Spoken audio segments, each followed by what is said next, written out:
We have a very special guest today, Ambassador of Switzerland, Phillip Welti. Welcome to Headlines Today, sir. Thank you very much. You've been very busy, I know, with the President's visit. The Indian President will be visiting Switzerland very shortly. So what's a big ticket agenda that you're looking forward to? What are the key things on the agenda? In the framework of the visit, yes. It is a state visit. That is in the field of protocol, it's the top that you can have.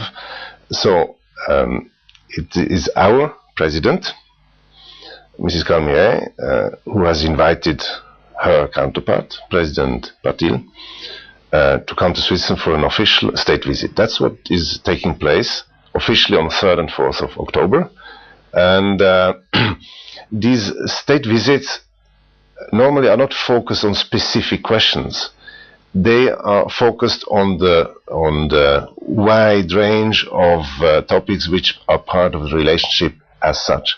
So they will have an exchange with delegations on both sides. Important people accompany the president about a broad range of bilateral topics, what is in the relationship, and then they move to regional questions.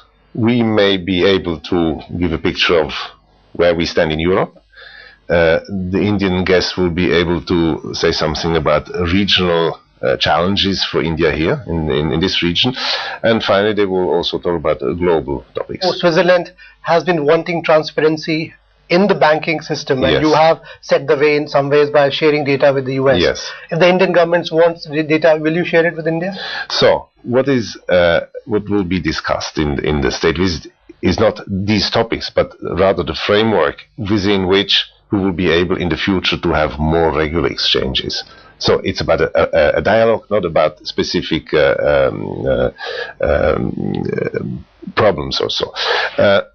What is behind is there are a few achievements between the two governments.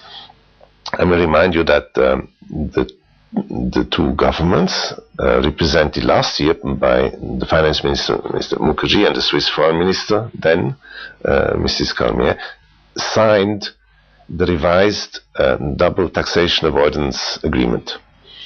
I say revised because we had one before, which allowed for administrative assistance when it comes to lifting bank secrecy. Revised means we have included, after negotiations, the tax evasion as qualifying for exchange of bank data. This has been signed last year in August, end of August.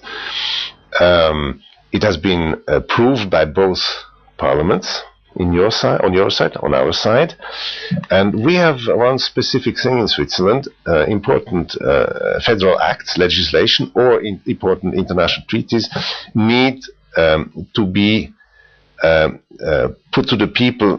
Not in every case, but the people, that's what we call direct democracy. People can choose to have a referendum. And the Swiss people have 100 days to determine themselves whether they want to have a referendum. And this is the period during which we wait before we can ratify. And we are in the midst of this period now.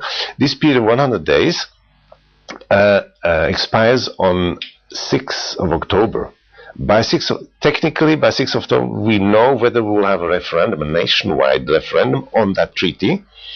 By now, I feel I can say we'll have no referendum. So that means the treaty will come into force on the 6th of October? No, it doesn't come into force automatically. Then the doors, the path is open for ratification. Then the two governments will sit together from 7th of October on. It is possible. They can sit together and decide. There's no negotiation. It's just an exchange. When do we want to have it put in force? And this can happen anytime after starting 7th of October. So you're waiting from a response from the Indian government on this? Well, first we will tell the Indian government that we are ready for that. Okay.